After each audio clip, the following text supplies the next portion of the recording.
Hello everyone, I am Shekhar Madhukar. You are welcome to my channel S English classes. Friends, आज इस video में हम शुरू करने वाले हैं एक नया टेंस जिसको हम कहते हैं पास्ट कंटिन्यूअस टेंस। अब तक जो हमने पढ़ा, प्रेजेंट टेंस को हमने पूरा कंप्लीट किया, पास्ट का हमने इंडेफिनिट सीखा। तो गाइस, आज हम इस वीडियो में डिस्कस करेंगे पास्ट कंटिन्यूअस टेंस को। तो गाइस, बिना टाइम को वेस्ट किए हुए हम बढ़ते हैं आगे और देखते हैं पास्ट कंटिन्यूअस को। गाइस, वीडियो को बिल्कुल स्किप ना कीजिए और ये वीडियो आपके लिए बहुत ही ज्यादा इंपॉर्टेंट होने वाली है। तो गाइस, पढ़ने और पढ़ाने की बातचीत को हम शुरू करते हैं और पास्ट कंटिन्यूअस को समझते हैं। पास्ट कंटिन्यूअस को गाइस मैंने आपके लिए बांट रखा है 3 पॉइंट्स में। सबसे पहले पॉइंट को हम पढ़ते हैं। पास्ट कंटिन्यूअस टेंस के लिए ये लिखा हुआ है, it shows continuity of past. ये बात तो सबको ही पता है, जब हम पास्ट की बात कर रहे हैं और पास्ट में मैंने लगा दिया कंटिन्यूअस, यानी कि ये हमें बताता है पास्ट की कंटिन्यूटी, पास्ट की निरंतरता। पास्ट में कोई एक्शन हो रहा था उस बात के बारे में ये हमें बताता है। नेक्स्ट पॉइंट को हम पढ़ लेते हैं। It is the middle of the action, यानी कि ये किसी एक्शन का मिडल भाग होता है, मिडल पार्ट होता है। ना तो ये एक्शन हमें पता होता कब शुरू हुआ और ना ही हमें पता होता ये एक्शन कब खत्म हुआ। जैसे कि मैंने थर्ड पॉइंट में ये डिस्क्राइब कर दिया है, we don't know when the action started and finished, यानी कि अभी अभी जो बात मैंने आपको समझाई, ना तो हमें ये पता होता पास्ट कंटिन्यूअस में कि ये एक्शन कब शुरू हुआ और ना ही हमें ये पता होता कि ये एक्शन कब खत्म हुआ। गाइस, ये तीनों पॉइंट्स आपको याद रखने होंगे जिससे आपको पहचानने में आसानी हो कि पास्ट कंटिन्यूअस टेंस होता क्या है। सबसे पहली बात, it shows the continuity of past, यानी कि ये हमें पास्ट की कंटिन्यूटी के बारे में बताता है। नंबर 2, ये बताता है मिडिल पार्ट को किसी भी एक्शन का। नंबर 3, ये हमें पता नहीं होता एक्शन कब शुरू हुआ और कब खत्म हुआ। गाइस, उम्मीद करता हूं ये थर्ड तीनों पॉइंट्स को आप याद रखेंगे। आगे की बात कर लेते हैं। गाइस, आगे की बातचीत को मैं इस टाइमलाइन से आपको समझाना चाहूंगा। मैंने यहां पर एक टाइमलाइन ले रखी है। यहां पर बजे हैं 3, 4, 5 और फिर लास्ट में 6, यानी कि मैंने किसी एक्शन को 3 बजे शुरू किया। समझना गाइस, मैंने किसी एक्शन को 3 बजे शुरू किया, मान लीजिए आप, और उस एक्शन को मैंने खत्म किया 6 बजे। 3 बजे शुरू किया, 6 बजे खत्म किया। लेकिन अगर मैं आपसे पूछूं कि 4 बजे और 5 बजे मैं क्या कर रहा था, तो आपके मुंह से फटाक से निकल जाएगा कि मैं 4 बजे काम कर रहा था, मैं 5 बजे काम कर रहा था। यानी कि जो पास्ट कंटिन्यूअस है वो इस टाइम के बारे में बात करता है, मिडिल पार्ट के बारे में बात करता है। ना तो इसको मतलब होता है स्टार्टिंग पॉइंट से और ना ही इसको मतलब होता है फिनिश्ड पॉइंट से, एंडिंग पॉइंट से। उम्मीद करता हूं ये गाइस आपको ये बातचीत समझ में आई होगी। अब कुछ एग्जांपल्स के आधार पर इसको हम समझ लेते हैं। गाइस, जैसे कि मैंने 2 सेंटेंसेस यहां पर लिख रखे हैं आपके लिए। पहला सेंटेंस मैंने पढ़ा, मैंने 3 बजे अपना वर्क शुरू किया था। कितने बजे शुरू किया था गाइस? आपने बताया 3 बजे शुरू किया था, आपको पता ही है। मैंने लिख दिया है टाइमलाइन में, मैंने 3 बजे अपना वर्क शुरू किया था। तो गाइस, ये हुआ हमारा पॉइंट ऑफ टाइम 3 बजे। तो आप इसको सिंपली किससे बनाएंगे? सेकंड फॉर्म से। तो आप लिखेंगे आई और शुरू करने के लिए लगाया started. I started my work और आपने लिखा at 3 PM। I started my work at 3 PM, यानी कि मैंने 3 बजे अपना वर्क शुरू किया था। नेक्स्ट सेंटेंस की हम बात कर लेते हैं। मैंने 6 बजे अपना वर्क फिनिश किया था। यह बात कर रहा है एंडिंग पॉइंट की, यानी कि अभी जो हमने पहला सेंटेंस किया वो बात कर रहा था इस टाइम की। अब ये जो सेंटेंस मैंने देखा, मैंने 6 बजे अपना वर्क फिनिश किया था, ये बात कर रहा है इस टाइम की, 6 बजे की। तो आप फिर से कहेंगे आई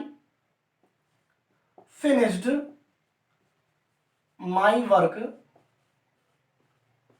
और आपने लिखा एट 6 PM। ये तो बात हुई पॉइंट ऑफ टाइम की। ये दोनों सेंटेंसेस पॉइंट ऑफ टाइम को बताते हैं। अब मैंने आगे सेंटेंस पढ़ा, मैं 4 बजे अपना कार्य कर रहा था या मैं अपना वर्क कर रहा था। मैंने ये इंग्लिश में लिख दिया है, मैं 4 बजे अपना वर्क कर रहा था। तो ये बात कर रहा है इस टाइम की, 4 से 5। मैं 4 बजे कार्य कर रहा था तब भी वो पास्ट कंटिन्यूअस का होगा। अगर मैं कहूं मैं 5 बजे कार्य कर रहा था फिर भी ये पास्ट कंटिन्यूअस का ही सेंटेंस होगा। उम्मीद करता हूं पास्ट इंडेफिनिट और पास्ट कंटिन्यूअस में आपको ये डिफरेंस पता चल गया होगा। गाइस, बात कर लेते हैं इसके स्ट्रक्चर की। इसकी स्ट्रक्चर की अगर बात करते हैं, पास्ट कंटिन्यूअस की स्ट्रक्चर की बात कर रहा हूं मैं। सबसे पहले आप लिखेंगे सब्जेक्ट, उसके बाद में आप लिखेंगे हेल्पिंग वर्ब। इसकी हेल्पिंग वर्ब जो होगी वो होगी इज एम आर की पास्ट फॉर्म। समझ रहे हो आप, इज एम आर की पास्ट फॉर्म, क्योंकि हम पास्ट के सेंटेंसेस बनाएंगे अब, तो वहां पर आपको लिखनी पड़ेगी वॉज या फिर हो सकती है verb according to the subject.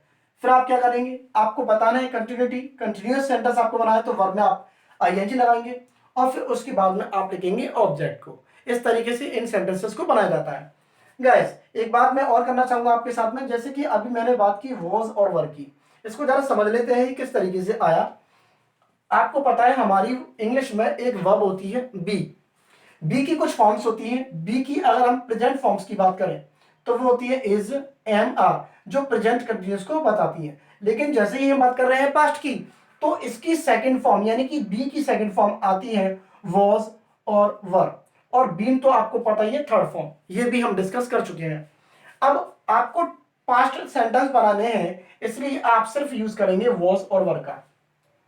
और एक बात मैंने आपको बताई थी, जो भी हेल्पिंग वर्ब एस पे खत्म हो जाती है, इज, हैज, वॉज, इस तरीके की जो हेल्पिंग वर्ब्स है जो एस पर खत्म हो जाती है, वही हेल्पिंग वर्ब्स, चाहे डज हो, ये सभी हेल्पिंग वर्ब्स सिंगुलर सब्जेक्ट के साथ में आती हैं, जो एस वाली हेल्पिंग वर्ब्स है। तो गाइस मैं इस सेंटेंस को आपके लिए बनाना चाहूंगा। मैं 4 बजे अपना वर्क कर रहा था, तो आप लिखेंगे आई, और आई को पास्ट कंटिन्यूअस में हम हमेशा सिंगुलर सब्जेक्ट की तरह ट्रीट करते हैं, तो आप आई के साथ में हमेशा लगाएंगे वॉज। आई वॉज, अब आप लिखेंगे आई वॉज डूइंग, करने के लिए माई वर्क, आपने इस तरीके से लिखा I was doing my work 4 बजे, तो आपने लिखा एट 4 PM। इस तरीके से ये पास्ट कंटिन्यूअस का सेंटेंस हल हो जाता है। इस तरीके से हमें समझ में आता है कि एक्चुअल में पास्ट कंटिन्यूअस है क्या। Past continuous is the middle part of any action which happen in past. Past में कोई भी एक्शन हुआ, उसका जो मिडल पार्ट था, कब एक्शन हो रहा था, कब लाइव चल रहा था, उस पॉइंट की बात करते हैं, उस ड्यूरेशन की हम बात करते हैं, उसी को हम पास्ट कंटिन्यूअस कहते हैं। गाइस कुछ एग्जांपल्स के थ्रू मैं और आगे आपको ले जाना चाहूंगा, तब तक आप इस कहानी को लिख लीजिए।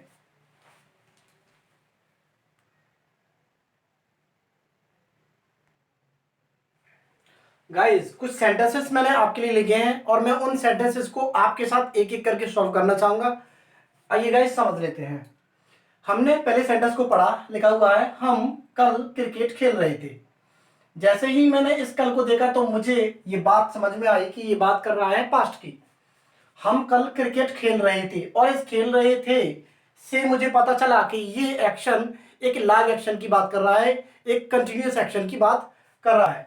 हम कल क्रिकेट खेल रहे थे, तो सिंपली आप बता देंगे, सबसे पहले आप लिखेंगे इसको वी, सब्जेक्ट से स्टार्ट करेंगे, उसके बाद में आप लगाएंगे हेल्पिंग वर्ब। जैसे कि मैंने अभी अभी बताया, हमारे पास में 2 हेल्पिंग वर्ब्स होती है, वॉज और वर, ये 2 हेल्पिंग वर्ब्स हमारे पास होती हैं। तो आपको सब्जेक्ट के अकॉर्डिंग लगाना है। अब हमें पता है वी जो है हमारी, वी हमारा प्लस सब्जेक्ट होता है, तो उसके अकॉर्डिंग आप लगाएंगे वर, वी वर, और प्ले में आप लगाएंगे ING, we were playing cricket, और आपने यहां पर लिखा yesterday, we were playing cricket yesterday, हम कल क्रिकेट खेल रहे थे। अगले सेंटेंस को हम देख लेते हैं, वह अपने कमरे में सो रहा था। पता ही हमें ये एक कंटिन्यूअस एक्शन की बात कर रहा है, और पास्ट का एक्शन तो यह है ही, वह अपने कमरे में सो रहा था, तो आपने लिखा ही, और ही के अकॉर्डिंग आपने लिखा was, he was sleeping, he was sleeping in his, और यहां पर आपने लिखा room, he was sleeping in his room, वह अपने कमरे में सो रहा था। नेक्स्ट सेंटेंस की बात करते हैं, मेरी मां उस समय खाना पका रही थी। ये भी एक कंटिन्यूअस एक्शन को बता रहा है, मेरी मां उस समय खाना पका रही थी, तो आप लिखेंगे my mother was cooking food, और इसमें एक पास्ट टाइम दिया है उस समय, my mother was cooking food, उस समय के लिए आप लगाएंगे एट दैट टाइम। शाबाश, बोले मेरे साथ में एक बार, एट दैट टाइम, उस समय, my mother was cooking food at that time, मेरी मां उस समय खाना पका रही थी। फोर्थ सेंटेंस है हमारे सामने, वह अपने कपड़े धो रही थी। सिंपली बनाओ, शी वॉज, धोने के लिए आपने लिखा वॉश और उसमें आपने कंटिन्यूटी शो कराने के लिए लगाया ING. She was washing her clothes, वह अपने कपड़े धो रही थी। मैं फोन पर अपने फ्रेंड से बात कर रहा था, मैं फोन पर अपने फ्रेंड से बात कर रहा था, तो आप लिखेंगे आई वॉज। अब बात करने के लिए आपने लिखा टॉक और उसमें आपने लगाया ING. I was talking to my friend. ये बात तो आप सभी को समझ में आती होगी कि टॉक के बाद में जब भी हम ऑब्जेक्ट लिखते हैं तो एक टू हम लगा देते हैं प्रपोजिशन के नाम में। I was talking to my friend, आप कह सकते हो ऑन द फोन, फोन पर, ऑन द फोन। आप चाहो तो कह सकते हो over the phone, over the phone. आप किसी भी प्रपोजिशन का यूज कर सकते हैं ऑन या ओवर में से। मेरे पापा अखबार पढ़ रहे थे, मेरे पापा अखबार पढ़ रहे थे, तो आप लिखेंगे माई फादर वॉज, रीड में लगाया आपने ING. My father was reading a newspaper, my father was reading a newspaper. तो ये कुछ ऐसे एक्शंस थे जो हमें बताते हैं middle part of the action. उम्मीद करता हूं गाइस ये बातें आपको समझ में आई होगी। चलते आगे कुछ और एग्जांपल्स के साथ।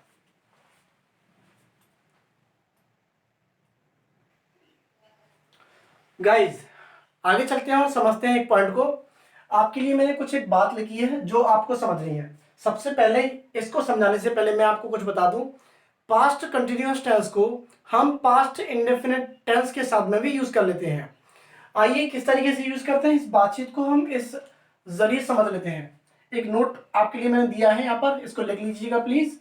जैसे मैंने पढ़ा, we can use past indefinite, गौर कीजिएगा फ्रेंड्स, बहुत ही इंपॉर्टेंट बात बताने जा रहा हूं मैं। We can use past indefinite and past continuous together. मैंने क्या कहा, हम यूज कर सकते हैं पास्ट इंडेफिनिट और पास्ट कंटिन्यूअस को एक साथ, together, when we want to say that something happened in the middle of any action। हम यूज कर सकते हैं पास्ट इंडेफिनिट को पास्ट कंटिन्यूअस के साथ, लेकिन कब, when we want to say, जब हम ये कहना चाहते हैं that something happened in the middle of any action, कि किसी एक्शन के दौरान कुछ और हो गया, कुछ हो गया। इस बात को मैं इस तरीके आपको समझाना चाहूंगा, जैसे मान लो ये एक एक्शन हो रहा था, प्रोसेस में था, और उसी टाइम पे क्या हुआ, उसी बीच में दूसरा एक्शन हो गया। तो ये जो एक्शन हो रहा था, इस लाइन पे ये जो एक्शन हो रहा था, वो एक्शन था हमारा पास्ट कंटिन्यूअस, क्योंकि उसका प्रोसेस तो जारी था, वो तो हो ही रहा था, लेकिन किसी पॉइंट पर हो गया एक्शन, ये होता है पास्ट इंडेफिनिट। तो ये जो आप देख रहे हो कोई एक्शन मतलब सडनली हो गया, वो था पास्ट इंडेफिनिट, और जो पहले से ही प्रोसेस में था वो था पास्ट कंटिन्यूअस। कुछ एग्जांपल्स के जरिए हम इस बात को समझ लेते हैं। जैसे मैंने एक सेंटेंस लिखा, जब मैं वहां पहुंचा, जब मैं वहां पहुंचा वह पढ़ रहा था, तो वो तो पढ़ रहा था, ये तो प्रोसेस का एक्शन था, और मैं वहां पर अचानक से पहुंच गया। तो इस तरीके से हम पास्ट इंडेफिनिट और पास्ट कंटिन्यूअस टेंसेस, दोनों टेंसेस को हम एक साथ भी यूज कर लेते हैं। अब गाइस हम इसको बनाने की कोशिश करते हैं, जब मैं वहां पहुंचा, तो इस जब के लिए, इस जब के लिए आप यहां पर लिखेंगे व्हेन। क्या लिखेंगे गाइस, इस जब के लिए आप लिखेंगे व्हेन। जब मैं वहां पहुंचा तो आप लिखेंगे when I reached there. Reach means होता है पहुंचना, रीच की सेकंड फॉर्म हमने लगा दी, क्योंकि जब मैं वहां पहुंचा ये एक्शन ये वाला है। जब मैं वहां पहुंचा, मैं तो अचानक से पहुंचा था, वह पढ़ रहा था, ये एक्शन उसका पहले था, वो हो रहा था। When I reached there, comma लगा करके हम कहेंगे ही वाज स्टडीइंग, ये पढ़ रहा था, ये एक्शन पहले से कंटिन्यूअस था। तो ये हुआ आपका पास्ट कंटिन्यूअस और ये हुआ आपका पास्ट इंडेफिनिट। नेक्स्ट सेंटेंस की बात कर लेते हैं, जब मैंने उसे देखा, जब मैंने उसे देखा वह रो रही थी, वह रो रही थी, ये एक्शन पास्ट कंटिन्यूअस का हुआ। जब मैंने उसे देखा, ये हुआ पास्ट इंडेफिनिट का। तो आप फिर से लिखेंगे व्हेन आई सॉ हर, सी की सेकंड फॉर्म हमने लगाई पास्ट इंडेफिनिट के लिए। व्हेन आई सॉ हर, वह रो रही थी, तो आप लिखेंगे शी वॉज क्राइंग। रोने के लिए आप लगाते क्राई, और क्राई में आपने लगाया आईएनजी। गाइस लास्ट सेंटेंस हम देख लेते हैं। सीमा ने अपना हाथ जला लिया जब वह खाना पका रही थी। गाइस जब वो खाना पका रही थी, ये एक्शन उसका कंटिन्यूअस एक्शन था। जब वह खाना पका रही थी, उसी बीच में क्या कर लिया, उसने अपना हाथ जला लिया, उसका हाथ जल गया। तो आप कैसे कहेंगे, आप कहेंगे सीमा बर्न्ट, BURNT, बर्न में से होता है जलना या जलाना। आप इसमें दोनों तरीके से कह सकते हो कि सीमा का हाथ जल गया या सीमा ने हाथ जला लिया। इंग्लिश में हम ऐसे कहते हैं सीमा बर्न्ट, ये सेकंड फॉर्म है। सीमा बर्न्ट हर हैंड, सीमा ने अपना हाथ जला लिया जब वह खाना पका रही थी। When she was cooking, और यहां पर आपने लिखा फूड। तो वो जब वह खाना पका रही थी, ये तो उसका एक्शन कंटिन्यूअस एक्शन था, प्रोसेस में था। ये हुआ हमारा पास्ट कंटिन्यूअस एक्शन। सीमा ने अपना हाथ जला लिया, उसी दौरान क्या हुआ, उसका हाथ जल गया या उसने गलती से अपना हाथ जला लिया। इस तरीके से ये पास्ट इंडेफिनिट और पास्ट कंटिन्यूअस को दोनों को एक साथ भी यूज किया जा सकता है। उम्मीद करता हूं आज की कहानी, आज की बातचीत आपको पसंद आई होगी। गाइस मिलते हैं अगली वीडियो में। Take care, bye bye.